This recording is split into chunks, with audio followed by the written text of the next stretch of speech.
Je suis très contente de te recevoir déjà. Merci, tout le plaisir et surtout pour aborder ce sujet qui me tient à cœur. Et je dirais que tu es la personne qui m'a donné le courage d'aborder ce sujet. Merci déjà de partager avec nous ces moments d'intimité. Je t'en prie. Car je sais en plus que c'est des choses que tu n'as pas encore partagées avec tes abonnés. Ni mes abonnés, ni même, il y a certaines choses, même avec ma famille. C'est vrai? Oui. C'est un immense honneur que tu nous fais alors. Ouais. Je voulais aborder avec toi aujourd'hui le sujet de ce qu'on appelle le contact subjectif avec un défunt. Je ne sais pas si vous en avez déjà entendu parler.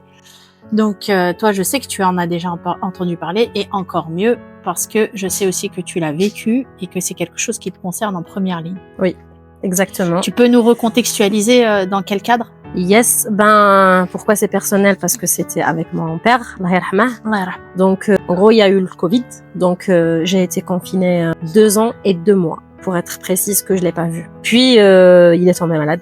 C'était très court, la phase le moment où on a détecté la maladie et son décès. Donc, les frontières étaient fermées.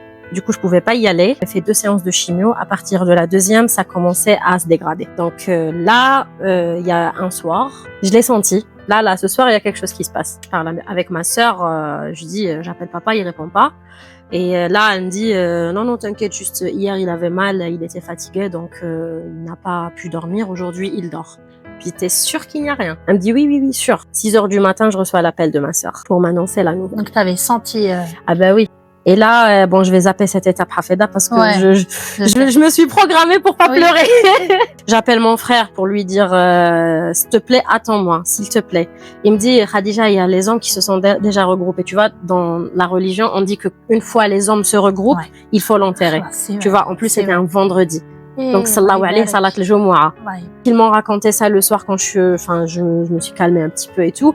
J'ai eu du mal. Oui, je vais pas mentir. J'ai eu du mal parce que je voulais le voir une dernière fois avant qu'il l'enterre.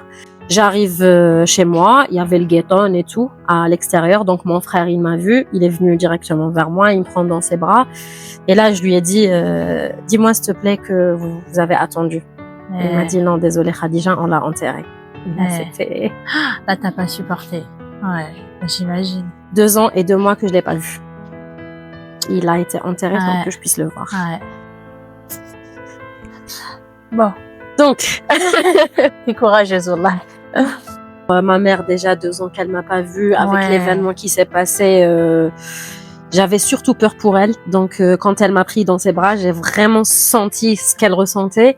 Et à ce moment-là, moi, je me suis bloquée. Ah ouais. Oui, tu t'es mis en mode parce qu'il fallait que je sois forte pour elle. Parce que elle m'a pris dans ses bras, elle pleurait, elle me disait, je me rappelle très bien, elle avait son visage ici, elle me disait Khadija, toi hashtag. Donc bref, le soir, c'est là où tout se passe. Je voulais dormir sur sa place. C'est toi qui as demandé? Oui. D'accord. Donc, du coup, j'ai dormi dans sa chambre, dans sa place. Du coup, je m'endors en pleurant. Et puis, je sais pas, j'ai senti quelque chose. J'ai senti quelque chose, une présence très très forte et une main qui est venue me caresser la tête. Et je me suis réveillée directement. J'ai senti un sentiment très très fort. Wow. Donc, je me suis réveillée avec cette sensation d'une main qui m'a caressé la tête. Il y a que ma cousine qui est au courant de ça jusqu'à maintenant.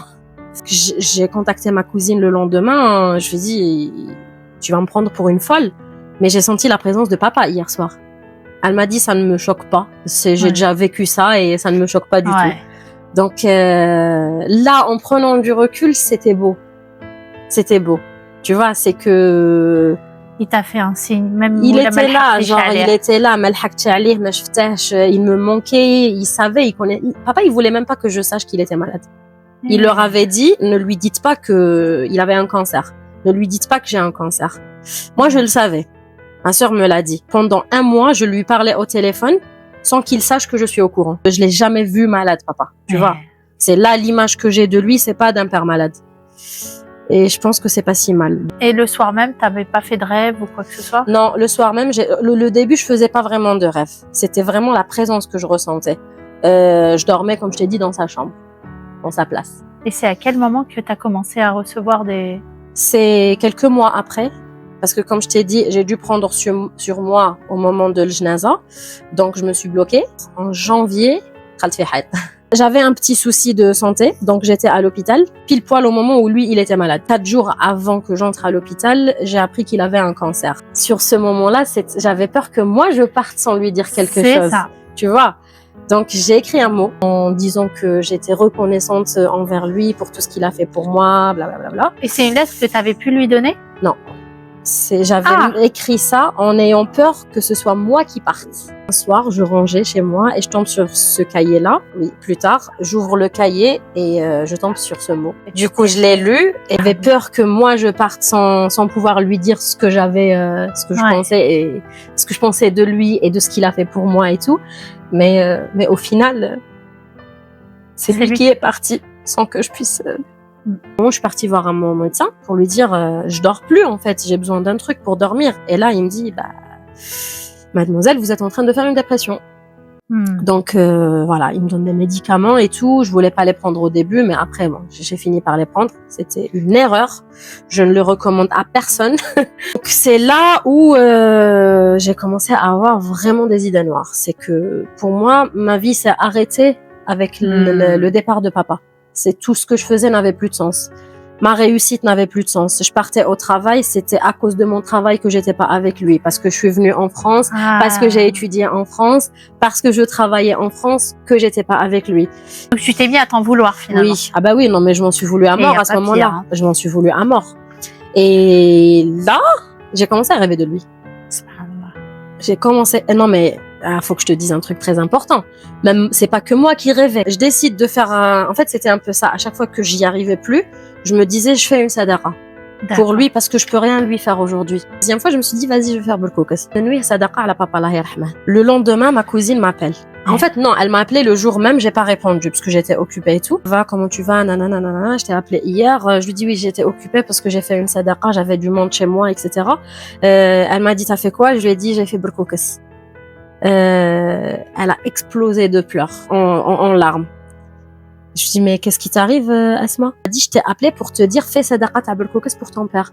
Parce qu'il veut une sadaqa ta belkoukas, j'ai rêvé de lui. Alhamdoulilah, heureusement alors que j'ai choisi belkoukas. Je faisais beaucoup de rêves, beaucoup. À chaque fois c'était genre j'ouvre la porte et j'étais choquée. En le voyant devant moi, je lui dis mais papa, comment ça se fait que t'es là?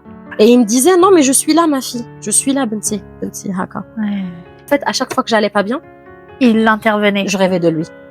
Et il venait et il me disait je suis là, t'inquiète pas, machin. Et le dernier rêve, c'est pas le dernier mais celui que je retiens le plus, c'est quand j'ai touché le fond du fond. Tu ne peux pas imaginer dans quel état j'étais. Et c'est à ce moment-là où j'ai fait un rêve, encore une fois. C'était flou. L'endroit était flou par contre. Et là, il vient, donc je le vois dans le noir. Je lui dis, mais papa, t'es mort, comment ça se fait que je te vois? Et là, il me dit, non, ma fille, oui, je suis partie. Mais je viens te voir chaque vendredi, juste tu ne me vois pas. Haka, mot pour mot. Je viens te voir chaque vendredi, juste tu ne me vois pas. Et tout ce que tu m'envoies, donc après je l'ai pris dans mes bras et bon, forcément je dis toi hashtek papa, toi hashtek bzaf. Il me dit mais ma fille t'inquiète pas, je suis là, juste tu ne me vois pas, retiens juste ça. En te réveillant, j'étais très contente. Tu dirais que ça t'a aidé dans ton processus de deuil? Oui, les rêves, on est dans un monde éphémère, on va tous partir un jour et l'idée c'est de le rejoindre là où il est.